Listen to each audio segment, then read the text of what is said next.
個人嚟到香港，周圍嘅一切都好陌生，連開口講嘢都要小心翼翼。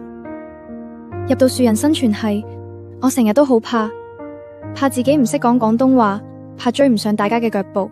Using this software, so don't worry if you're a bit confused. 第一堂動畫製作課，全英授課讓我好難適應。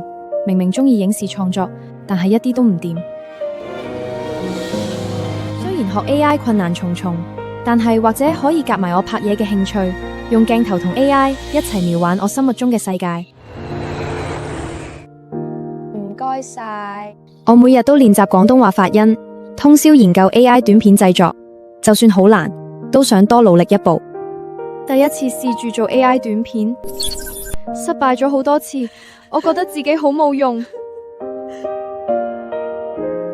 但係我唔想放棄，於係就開始揾同學請教。請問呢個 AI 製作嘅步驟我有啲唔識，你可以教下我嗎？得啊，好簡單㗎，我教你，你慢慢學，唔使急。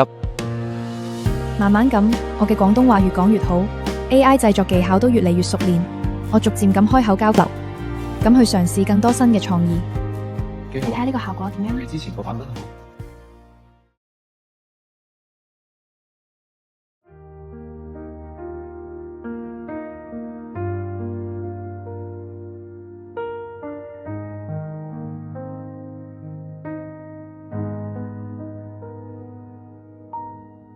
唔係我想掉低你㗎，實在係你太重，搞到我好心痛，好唔捨得，都谷住要放低㗎。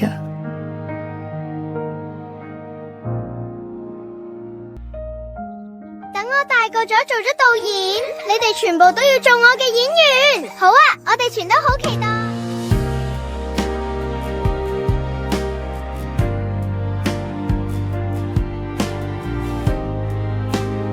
點解會咁㗎？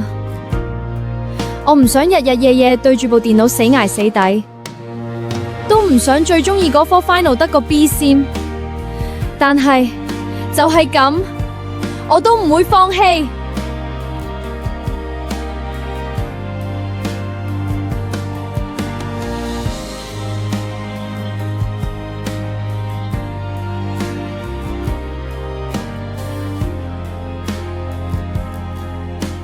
唔緊要，就算微光照唔到對岸，都可以用自己嘅方式喺前行嘅路上點起最絢麗嘅火花。